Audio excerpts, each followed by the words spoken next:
the index from Reporters Without Borders is showing that the situation for press freedom is really deteriorating all around the world. There are today only 36 countries where the situation is for journalism is doing okay. And when it comes to Rwanda, we see that as of today, the index says that the country has shrunk from place 131 to 144, which is really going in the wrong direction. And to me, when I speak with journalists in Rwanda, always, it's the case of self-censorship that comes up. And I think that is a question that really needs to be addressed, and to help each other be courageous, to help build resilience and to be sustainable in reporting, and having the courage and the curiosity to scrutinize important issues is so important. In my country, well, as of today's index, Sweden is up 1 point. Yeah, we are kind of proud to be in the top 3.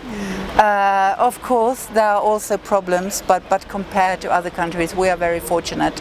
Having press freedom, having the Right to Information Act, which is very old, it's all from the 18th century, and still kind of keeping up the good work and the intentions of press freedom. No, because as long as there is no financial sustainability, you can't really have press freedom, since, I mean, journalism is all about factfulness, truthfulness, relevance, but also, and maybe most importantly, about independence. And if you don't have financial independence, there is really no way of making independent reporting as well. So money is a prerequisite. I can't pronounce that, but money is something that you need to have to be able to make independent journalistic reporting. Well, I think one important thing is that our politicians, no matter in what country, on a global level, need to start talking about journalism as a pillar for building good societies, democratic societies, sustainable societies. And unfortunately today we have so many people of power in many places in the world talking about journalists as not their allies, but more or less as their enemies or enemy of the people. And to me that is scaring, and it's also something that will, I think, just make things worse. So that is one thing that really needs to change.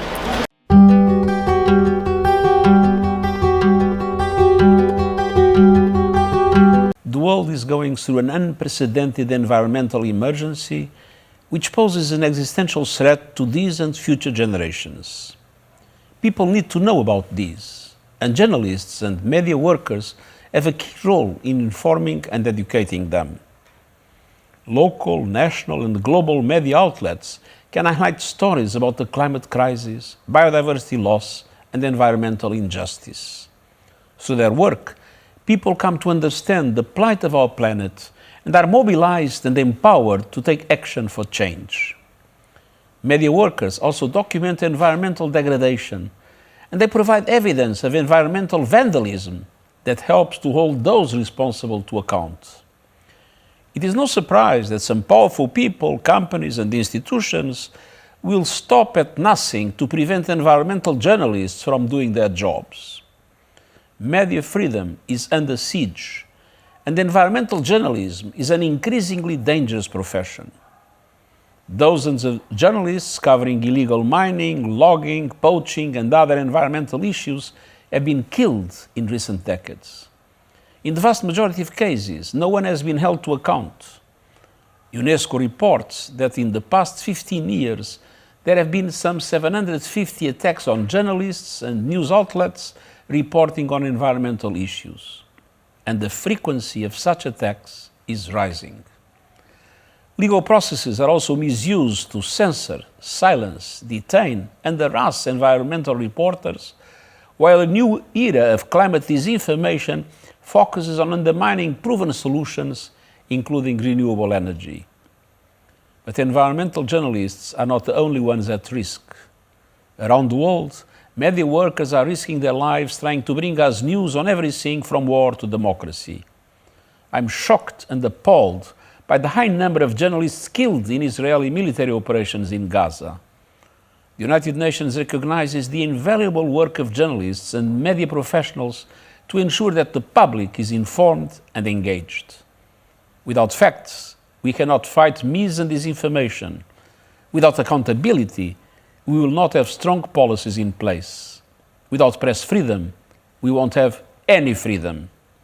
A free press is not a choice, but a necessity. Our World Press Freedom Day is very important.